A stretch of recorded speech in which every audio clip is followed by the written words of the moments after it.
So today we are working on the Tundra. Something not so good happened. I'm sure you can see it right now, but don't look at the front end. We're gonna put it up on the driveway, then I'll show you what's wrong with it because it is not good at all. All right, I want you guys to see this. Check this out. That's the strut, right? Look where it's at. And it's on both sides like this. And he was driving this on the freeway.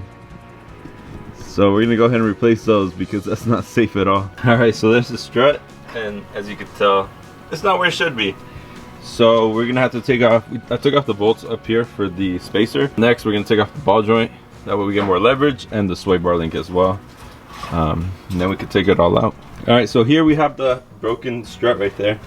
So I took off the sway bar right there. Next, we're gonna take off this bolt that holds the strut in. It's only holding the bottom piece. And then we have to take off the nuts at the top over here that's holding in the strut. Remove the ball joint as well, the castle nut. And you do want to unclip these ABS wires. That way we can get leverage with the control arms, so we can push it down enough to be able to put the new one in. Let's go ahead and get started.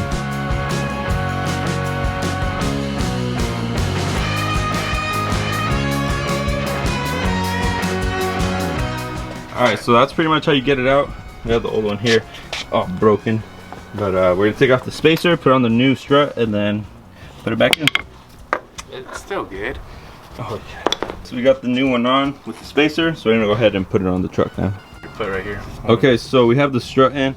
This is kind of a pain to do. You do need to remove pretty much everything so you have enough leverage to push down. But we got that in. Next up, we're gonna put the ball joint back on the knuckle and then keep putting everything else back on from there. So we got everything back in there, nice and tight. We put the wheel on the other side, and check this out. And it might be because the other side doesn't have the wheel on, but actually that's probably what it is. This side looks way more lifted than before, but once you put the wheel on, it should level out.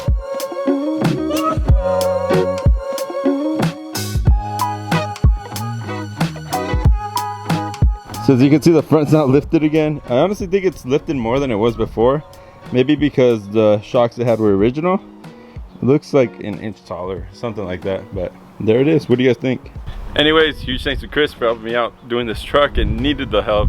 That thing was so low in the front. It was, I think it was lower than stock. Looked like a lowrider. Yeah, it looked like a lowrider. So I know if you guys watch this video all the way through, you guys are real supporters because this is not Jeep content. So question for you guys, what are some things you guys want to see on the Jeep? I'm having kind of like writer's block, you know, coming up with ideas of what to do next.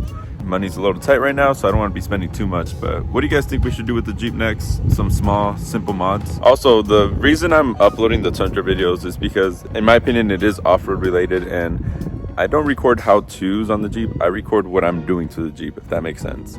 And I try to make it in a way where it's helpful for you guys if you guys are doing the same project. So I hope by making those Tundra videos, I'm able to help someone that's a Tundra owner or someone that's looking to buy a Tundra.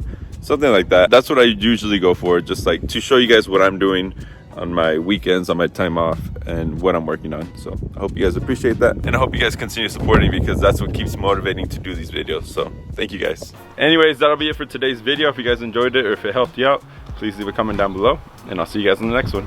Peace.